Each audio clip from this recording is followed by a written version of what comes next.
Welcome back to another edition of Sling Paint Gaming. I'm Berto. I'm Jim. What's up, Jim? How you doing? I'm doing okay. How are you? Good, good. It's been a while since we've done videos. Please, I know. I'm so sorry. All right, wait. Before we get into this article, I have to address the thing that's behind you, Jim. What is that awesomeness behind there? That is the Masters of the Universe Classics Castle Grayskull. So it's not the vintage one. I have the vintage one in storage, but this is the collector's edition version that they released about 4 or 5 years ago. Completely new sculpt. It's massive. I have somewhere a comparison shot where as soon as I unboxed this one, I put it beside the vintage one. To show the size difference. Yeah. I'll try and dig that up and I'll post it on the Sling Paint page. That thing's amazing. Oh, I was such a He-Man fan when I was young. I'm still a He-Man fan. You know what the funny part is when you started doing a lot of those alternate art cards with the He-Man flavors of them. Yes. And I'm sitting there like, oh my god, it's awesome. Well, that castle is the one that I use as the card back for those He-Man alt arts. Nice. All right, because I could talk about He-Man all day long here, but I know probably people don't want to hear about He-Man. So what we're going to talk about is the new article that dropped out about a week or two ago called Turn the Tide of Battle, a preview of the Resistance Bomber expansion pack for X-Wing. Yes. And boy, is that thing awesome. All right, I'm going to stop looking at us. It's so ugly. I love it. Yeah, and I think when we first talked about this, it's not new. When we first talked about this, I said it looks like the Hunt for Red October. It looks like the submarine, right? But that's what it is. I mean, it's a bomber. I mean, torpedo, but whatever you want to call it, especially with some of the new upgrades on it. It's some slinging, some bombs 5 speed away, which we'll talk about. But this thing is amazing. Just for the looks and feel of it, and I know we already kind of did an article on this, but just for case of anybody who hasn't seen that other video, we're going to treat this like a new video and kind of talk about the other cards and some of the cards that they leaked out in this one. But this thing is I love the way this thing looks. It's just amazing. Yeah, I love that. The way I've heard it described is a B-wing and a Nebulon B had a love child. I like that. Yeah. I love B-Wings. I've always loved B-Wings. I love the design aesthetic of them, and this essentially being a B-Wing on steroids really appeals to me. This thing, if you just chop the top and keep the top, actually chop the bottom, I should say. That thing, it's an awesome looking ship. Yeah, but it is a large base ship. So yes. That is one of the things that you see in the large base box here. I'm showing the picture, and this actually comes from the new movie that's coming out when we record this video about 2 weeks, Star Wars The Last Jedi Episode 8. And you see them all lined up, all ready to go, and it's like a huge space battle of some sort. We don't know, until we watch the movie itself. But this thing is gorgeous. Yeah. Being a large base ship, being for the Resistance, being another bomber, right? And then also with the bombs being nerfed, especially, I should say, rephrase that, Advanced Slam being nerfed. This doesn't probably really impact this ship. And Genius, too. Yeah, and Genius, too. Genius wouldn't affect this ship, but, yeah, it certainly affects bombing. But, that was one of my things. I was flying the triple case for a long time, and then I'm like, I need to go to something I love. I was going back to my Baby Blues, which is the 4 T-70s. And then this thing is about to come out, and I'm like, I think I found my new ship. I think I found my next love. Yeah. Well, it has a lot of similarities to the K-Wing. Just in terms of the fact that it's got the 2 dice turret. Yep. So it's, in terms of its general offense, it's on par with the K-Wing. Obviously, it's a bit bulkier in the hull. But, yeah, it's got 9 hulls. So I'm going to pull up. I got the picture here kind of exposed here. And you can kind of see the stat lines. 2 turret, 2 primary turret, 1 agility, 9 friggin' hull, and 3 shields. So it's got a lot of stuff to chew through. Yeah. It's got a PS 7, 6, 4, and 1. And they did reveal, I believe, the 7 and 4, which I'll show the cards in a sec here. Yeah. It's got, it looks like, the system slot, 2 bombs, and a tech slot, with focus and target lock, and This thing is nasty, but what everybody's been talking about is the cards, the pilot cards and the upgrade cards. It's just been crazy. So what I'm going to do is I'm going to kind of go right into one of the pilots that they kind of expose, which is the first one you see on top there. And again, we kind of talked about this before, but it's the Crimson Leader PS7, right? And the ability says when attacking, if the defender's inside your firing arc, you may spend 1 hit or 1 critical result to assign the rattled condition to the defender. I like that. Which could be a big deal. Yes, and the rattle condition it's unique. It says when suffer damage or critical damage from a bomb, you suffer 1 additional critical damage. Yeah. Not regular damage, critical. Then remove this card, and you can action roll 1 attack die on a focus or hit result, remove this card. So dice-wise, you can pretty much remove it. It's not a hit or miss. It's you can pretty much get this off the table. Off your ship, I should say. But I mean, right there and then, number 7. I like the high PS7 coming at 29 points. It's got a bunch. It doesn't have the elite slot, which was pretty no interesting. EPT, so there's no possibility of this being a 9. I know, unless you're using some kind of thing like Swarm Leader or something like that. Oh, something that bumps you up and stuff. Swarm Tactics, not Swarm Leader.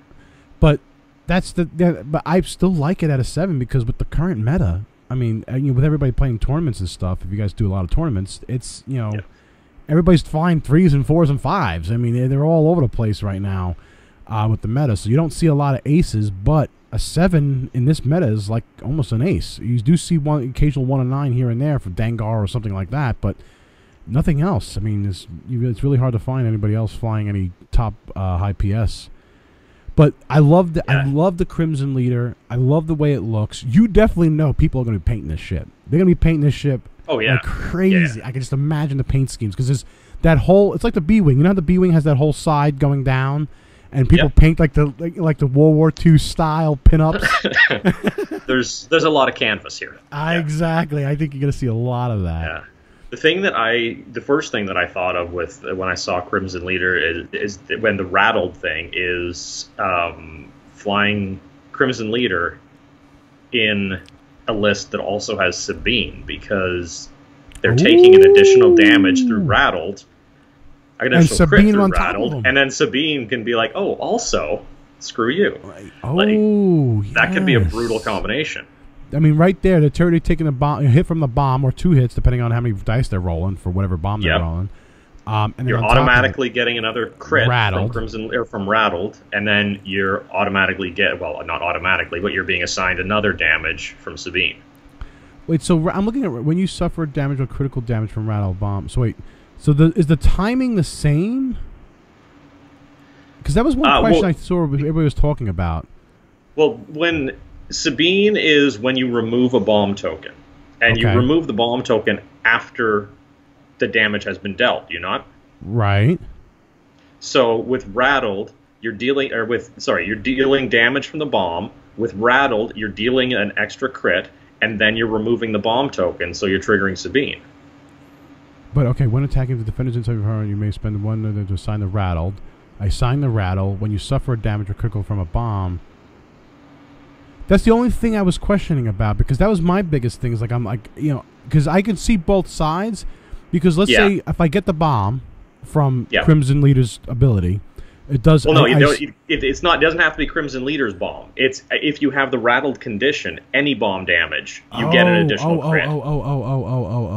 So say you're flying Crimson Leader with I don't know, like a YT-2400 with Sabine crew. So the next, I got it. So you assign rattled, and then there are bombs that go off. Whether it's whether it's one of the ones that do right at activation, or at the end of activation, or whether it's like a proximity mine or something. Then you're dealing the damage from that bomb. You're triggering rattled to get the extra crit, and then you're removing the bomb token, and so you can do Sabine. That's nasty. Yeah. Well, because if you think about it, you could theoretically, because the TIE silencer is 6 points, right? Or sorry, it's got 4 hull and 2 shields. Yes.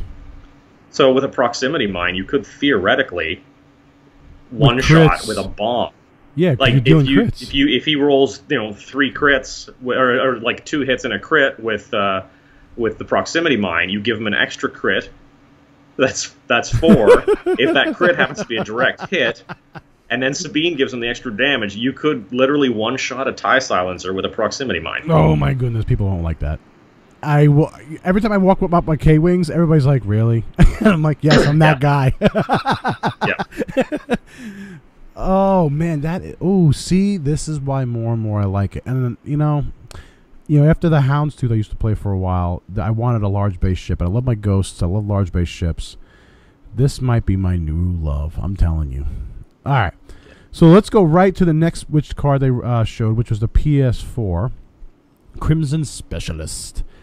Coming at PS4, same stat line, coming at 27 points, but it's got unique talent, which is when placing a bomb token you dropped after revealing your maneuver dial, you may place the bomb token anywhere in the play area touching your ship. That's a little sacrificial because you're going to be eating that bomb potentially? Well, not necessarily, because you drop it when you reveal. So you reveal your dial, you put the bomb wherever you want, and then you get the hell out of dodge. I mean, I'm have to do at least a 3 or something to get out of that. Yeah, I mean, it's an interesting option, but I don't know how useful it's going to be until it's one of those things. Until you see it on the board happening, I have a hard time figuring out how it's going to be terribly useful. I see what you're saying. But I like that. I mean, again, this is just giving some more bombs, more bomb loving, which I love. Yeah. But, yeah, that's just, I'm really thinking about it right now because if you got to do the 3, I mean, they haven't released the dial. I don't think anybody spoiled the dial. I know they spoiled the silencer dial. Yeah, silencer dial we've seen. This one, the only thing we know for sure is it's got a white 3 bank because that's in the picture here. But I'm hoping the dial's something nice in the 3 range because even this ability to get off, you have to get some speed or something. Yeah. But all right, but I like the PS4. But let's go right into what everybody's been talking about: Trajectory Simulator. The system slot. That's interesting. Yeah. So let me read the text here. 1 point, which I love again because I like bombs. You may launch bombs using the 5 straight template. Instead of dropping them, you can launch bombs with the action header in this way. Yes. So you cannot launch bombs in the action header in this way. No, you can't. Yeah. Right. So it's only reveal your maneuvers. Being able to launch cluster mines, that would be fantastic. That would be awesome. Detonate on impact. God. But a lot. I'm going to show the picture they show in the article here where they have a big old Batwing facing 2 resistance bombers, and both resistance bombers do a hard 1, so a hard 1's on their dial, right? Which is nice. And I see the stress token, so I'm assuming that it's a stressed, hard 1 is probably a stress maneuver, red maneuver. But they're slinging that 5 straight, what looks like a seismic charge, right into the Batwing, Upsilon class shuttle, and that's 2 damage. Like you said, if you have the Sabine, the rattled combination, the funny thing is they have both 2 7s here, which is interesting. On the picture, I don't know if that was a mistake. Well, I think that was a mistake. They're not exactly known for their accuracy. 2 PS7s, right? You can't have that. They're both unique. But I like this thing. Everybody's been talking about this whole trajectory simulator because it kind of opens up the door for a lot of other things that have potentially, or you can add bomb slots to. Yeah. Well, and see, like in this scenario that they're showing here, if you have rattled on that Batwing, then each of those bombs, because those are proton bombs, right? No, I think so. Are they seismic? Are they seismics? They look like seismics to me. I could be wrong. Okay, what do they do? I don't even range remember. 1 rolled. Seismics is guaranteed damage, 1 damage. Okay, so if that guy's got rattled, if that Batwing has rattled, he's taken 1 damage from each of the bombs. Yep. He's taken 1 crit from each of the bombs from rattled. And then if you've got Sabine, takes 1 more damage on top of it. Yeah. Ooh. So that's 5 damage from 2 seismics. That is, and potentially if that shields it down, because you're putting rattled on the previous round, which you're pretty much attacking that person. So if their shields and hull are already down, this next turn can finish that person off. Yeah. Basically. Well, especially because, I mean, with Rattle, all you have to do is cancel one of your hit or crits to get it. So you take your, like, long bomb range 3 shot. Mm-hmm. Realistically, you're probably not going to be pushing through too much damage on a range 3 shot from 2 dice. So you just cancel one and give him Rattle, knowing that you're going to launch bombs in his face next turn. The only negative to that is because of the Rattle condition does have an action header, which allows you to potentially take it off, which is nice but you are forcing the person to use that as an action. So that does, again, you're messing with the mechanics of their actions and stuff, which is always critical for a lot of ships. But I mean, I think if they had like another ship in here instead of the Upson class, like a small some kind of ace or a mega leader, soon to your fell drink. But if they had something like that, that would definitely open up the doors to a lot of things to potentially wipe them right off the board in one turn or maybe 2 turns with the Rattle. Yeah. I love that. I love how that combination is tricked. But everybody's been talking about it. Everybody's been questioning this whole concept of it. But it does open up the slot for a lot of things. It has a system slot, especially for a lot of Rebel ships that have the crew slot. With, say, being crew, you're allowed to get a bomb slot. So then that opens up the door for a bunch of different things as well. So that it just, that was actually one of my biggest surprises when they started revealing stuff about this bomber, is that there was no crew slot. Because I mean, in all of the well, yeah, and I mean, even you look at this model, but even like the stuff I've been looking at, like the Last Jedi, like concept sketches and all that, there's like I think 3 different turret gunner emplacements. So it's clearly a ship that's designed to take crew, right? But then it's got multiple windows. They have to, I guess they have to like try and figure out how to balance things. Yeah, I was thinking the same thing because I was surprised that it didn't have crew slots, but it's got that, and I like that it's got the 360 to turret, so I know that you can shoot 360, which is on it. You can see all the turrets around the ship here. But yeah, that was the one thing I wished it had was crew. Yeah, the one thing that worries me about it having a 360 turret is that makes me think the dial is not going to be great. And I agree with you. You don't need, because I mean, when you think about it, like, how many ships with a 360 arc have a really good dial aside from the Falcon? Right. Yeah, you're absolutely right. But showing a 3 bank is promising. That's a white maneuver but I think the hard turn. You don't know until they actually release it. Which I'm actually a little upset because the TIE silencer the dial on that thing is just amazing, but. Yeah, and then resistance gets crap. It's always an uphill battle for the resistance. The underdogs, right? Yeah, exactly. I mean, it's not like they've blown up 3 giant space stations. No, not at all. Yeah, no, that doesn't make a difference. That doesn't count. All right, Crossfire formation, another upgrade that's been shown here, and I like it. I wanted to love it when I saw the name of it, but reading the text here, let me see, it's a BSF-17 bomber title only, so just for the bomber. Yeah. I wished it was for maybe other, a bunch of other ships. But when defending, if there is at least one other friendly resistance ship at range 1 or 2 of the attacker, you may roll.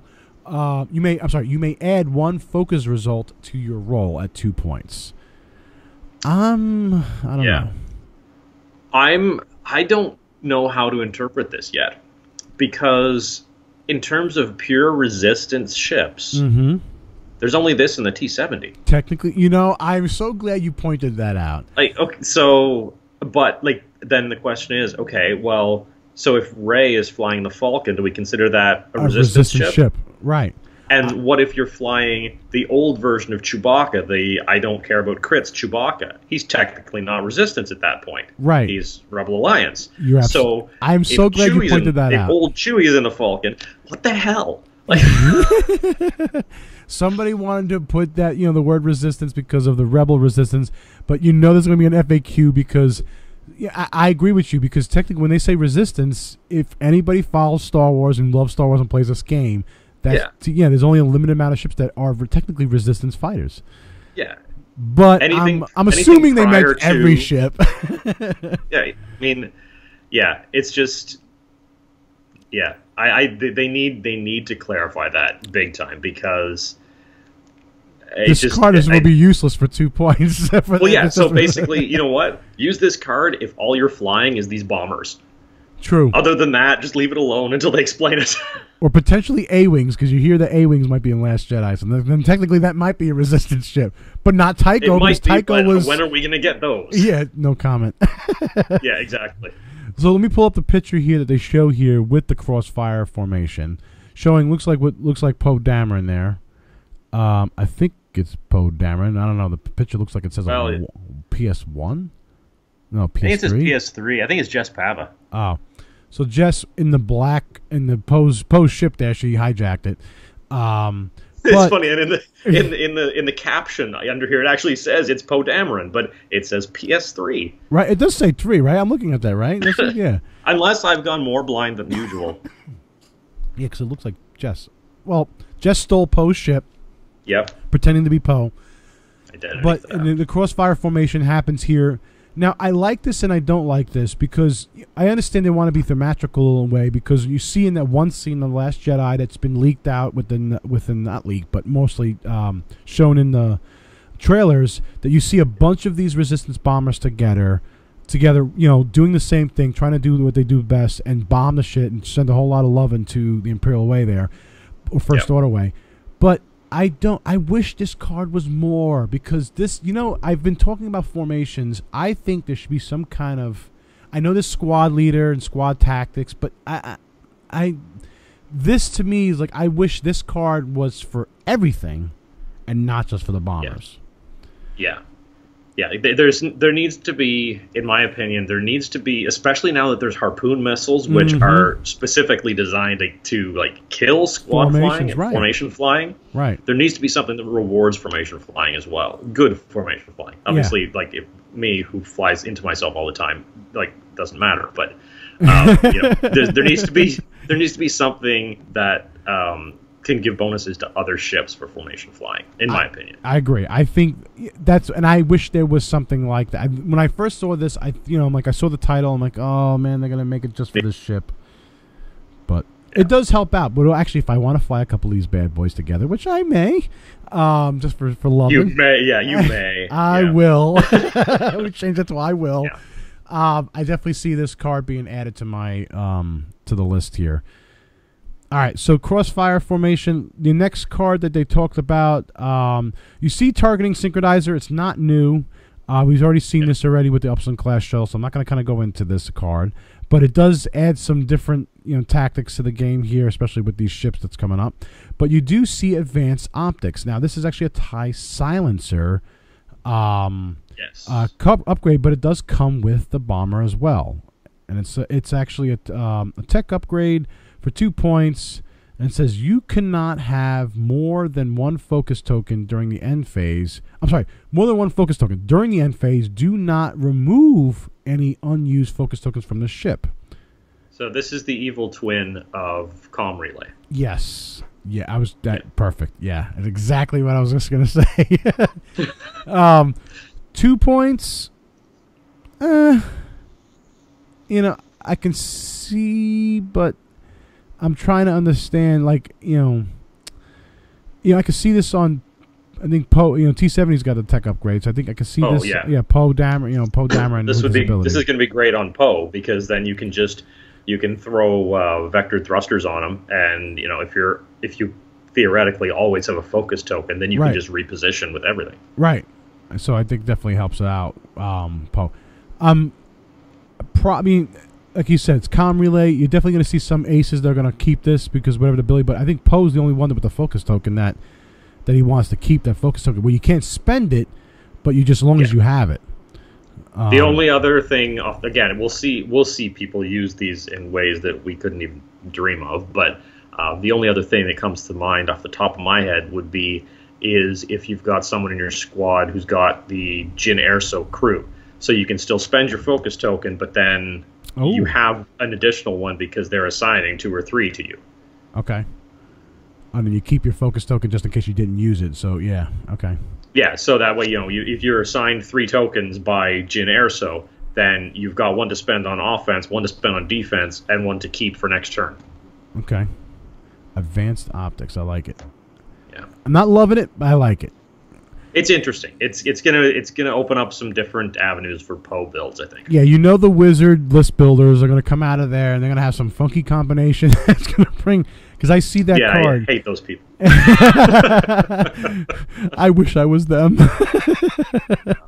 Ordnance silos. The next one, it's a bomb up. It's a bomb slot, 2 points. It's only for the bomber only. When you equip this card, place 3 ordnance tokens on each other equipped bomb upgrade card. When you are instructed to discard an upgrade card, you may discard 1 ordnance token on that card instead. So now, are those different? It's like tokens. Because isn't it extra munitions tokens they usually call them? So is ordnance tokens something different? Actually, hold on. That's a good question. Let me look at the picture here. The picture doesn't show any new. I don't see any new ordnance. I see extra munition tokens. Okay, they're probably just calling it something different now. But that's interesting though that they actually, because it's actually extra munition tokens, not ordnance tokens. But you get it's extra munitions on steroids for 2 points, just for this bomber only, and it's a bomb slot. But the thing is, though, is the bombs. If you go to the bomber here, the bomber only allows you. Where's the crew? You only get 2 bomb slots. You have to use 1 bomb slot. So, but I mean, instead of having 2 bombs, you're getting 3 bombs. If you use both slots for bombs, then you're just getting those 2 bombs. Or if you use 1 slot for bombs and 1 slot for this, you're actually getting 3 copies of. Actually, 4 copies, because you get 3 ordnance tokens on there. So you spend 3 ordnance tokens, and then you can still flip that card. So it's 4 bombs you're getting. Holy moly.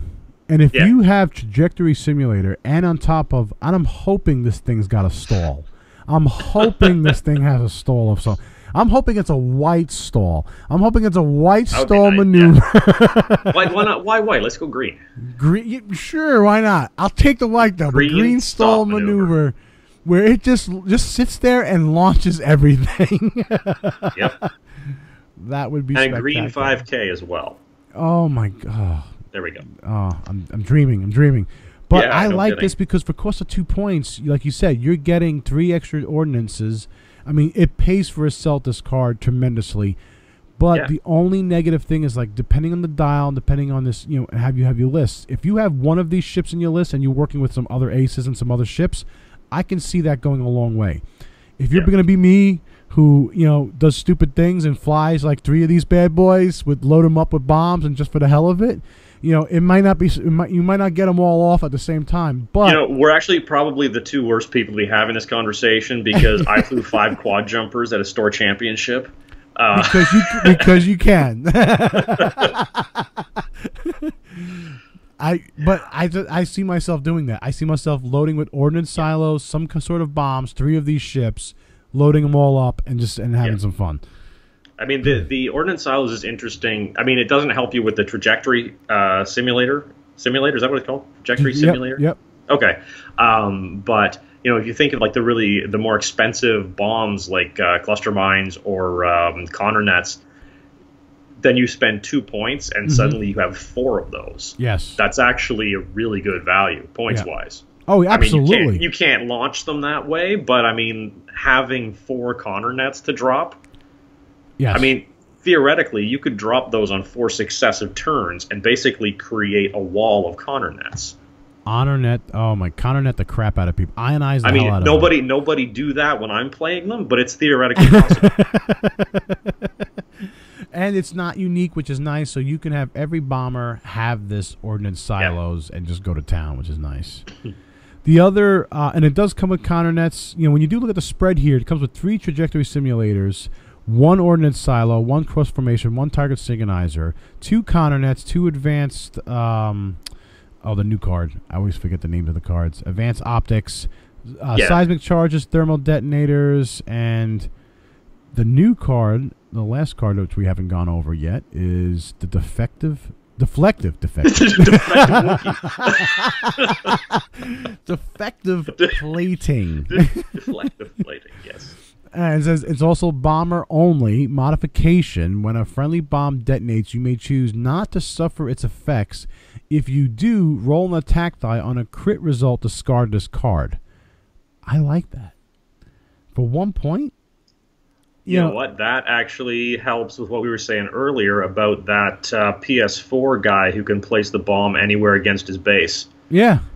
So he can just put it there and just do a one bank or something, and he can just say, no, actually, I'm not going to take any damage this time. Yep, and discard that card so you get to save yourself. So you can launch Unholy Hell on a person there, say beam him, all that stuff, rattle on top of it, and you can basically... Yep.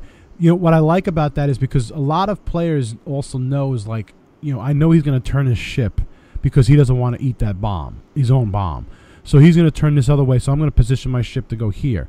This deflective plating makes that guesswork of figuring out a little bit more harder because, oh, he's got that. He might go straight or he might turn. Who knows? Exactly. Yep. He doesn't need to get out of the way. Exactly. He can eat his own bombs, which is nice. And also, I'm just going to say, I'm going to continue to call this Defective Wookiee. Defective. I'm hoping it's Chewbacca on that, but I don't know why Chewbacca is on that, unless maybe some kind of hint from the movie. I don't know. You know, Chewbacca, maybe he's running one of those bombers. Who knows? But he looks like he is working on it. Does look like Chewie. But for 1 point, you can't go wrong. I mean, that's everything that they think they talked about in the article here. I think that's all of the... I mean, obviously, there's like ConnerNet cards and thermal detonator cards. We already know what all those are. But do you know what I love about this the most? Is they made an important release update. Where all the Wave 12 ships, the Alpha Class Star Wing, the M12L, I'm always going to butcher this name, Kimugalaga fighter, and the Phantom II, right? They're also launching the Resistance Bomber and the TIE Silencer Wave 13, considered Wave 13, at the same time. So December 7th, 2017, it will be available all except for those of us in Canada. Really? You know what? It's the stupidest thing. There was an announcement, I think it was on Friday, that shipments have been delayed because of the American Thanksgiving holiday. Because, I mean, like, who saw that coming? It's not like you've ever done this before, right? That doesn't even This make is the sense. First year that America has had Thanksgiving holiday, so yes, the first it's screwing time. Up our shipments we gave thanks Star to the Pilgrims ships. Came over to this year. It caught everybody by surprise that you guys had this holiday. They all thought, like, holy shit, America's giving thanks. Yeah. So I've heard that it's only delayed by 2 days, but I mean, isn't the 7th a Thursday? So we're probably not going to get our stuff until the Monday. That's well, maybe hopefully some stores might have it on that set because 2 days, Friday, Saturday. So hopefully Saturday, maybe, unless they get a Friday shipments. I'm going to be in Rochester on Saturday anyway, so I might be able to buy one there. Oh, that's right. You're going to the regionals coming up. Yes, I am. Yeah, the Millennium Games regionals, December 8th, 9th. So if you guys see Jim there, definitely say hello. He's got some swag to give out. I do. I have Berto sent a ton of Sling Paint swag. I'll be wearing my Salt Squadron shirt because you're salty. They paid my way. Understood. And if I'm cold, I'll be wearing a Chewbacca hoodie. So you'll have 2 ways to identify me. Nice. All right, so that was the whole article about Turn the Tide of Battle from Fantasy Flight Games about the whole Resistance BSF-17 Heavy Bomber. Every time I see this thing, again, I'm probably going to buy at least 3 because 4 would be pushing it. I don't know what that one PS value ship is worth. If it's worth 25 points, I might buy a 4th, but more likely, because I want the bomb effects, I'm probably going to at least buy 3. I know that for a fact. You got to be able to fit some bombs in your bombers. Exactly. Otherwise, it's just a big turreted Jumpmaster that does that's worse than the Jumpmaster dial-wise. All right, so let's wrap this video up. We're going to be talking next about Space Superiority, which is the whole TIE Silencer. We'll talk about that next, so stay tuned for the next video. But, Jim, always a pleasure. Thank you. I know you're going to be on in the next video as well. Absolutely. And I'm still eyeballing that Castle Grayskull that you got in the background. Wait. Which character is in the actual mouth of Grayskull right there? In the doorway. I change it sometimes. It's actually 2. I've got She-Ra and Mossman. Yes, She-Ra. Love it. Mossman was actually the first one of these collector edition versions that I ever got. Oh, God, I love it. All right, if you guys definitely like what we do, give us this video a like, subscribe to our channel to stay for more updates. Also, if you want to help support us, check out there's a couple ways. Team SPG, the link's below. Also, our token store, which Jim, who does a lot of the artwork for us, actually you come out with some new harpoon missiles, which I love. Yes. Yes. Which just finished those a few days ago. Yes, and I just put them up right away. I put the V2 up, but I also have the Red 5. Trooper V3, Scum V3, and a bunch of other versions related to that harpoon. So I'm going to get those out as soon as possible. But also check that out. Also take a look at our apparel store. You can definitely see the link to Teespring down below to check out all our sling paint gear. But also check out our Facebook groups. We got X-Wing Miniature Facebook groups. We got Destiny. We got a whole bunch of other games. Check them out. Jim's always running the Listinator contest Challenge going on. Yes, right. You guys want to win free tokens? Check out the Listinator Challenge. Right now we're in December's Listinator Challenge, but every month I give away a 20-piece token set for free to the winner. And guess what? You guys as a community vote the winner as long as you meet the rules, right? That's the biggest thing, is the rules. That's right. And as long as you meet the rules. Yeah, keyword meet the rules, and then whoever wins makes the rules up for the next month. But it's a wacky way for us to try different lists and play different lists and just get exposure for other people on how they want to play the game. Just different things going on. I'm almost knocking my wine glass over here. It's been one of those nights already. And also make sure you guys check out Jim's book, Radko's War. I'll definitely put the links down below. Jim is also an author, and great book. I hear you're working on a second copy, a second installment of... Yes. Tentatively, end of first quarter 2018, it should be out. Oh, that's awesome. Yeah. Definitely check it out. I'll put the link in the below. Radko's War, great book, sci-fi. If you're into that stuff, which I am, great book. Definitely take a look at that. Jim, you got anything else? I got nothing. I'm just here for support. All right, stay tuned for the next video, guys. Thanks, guys. Peace.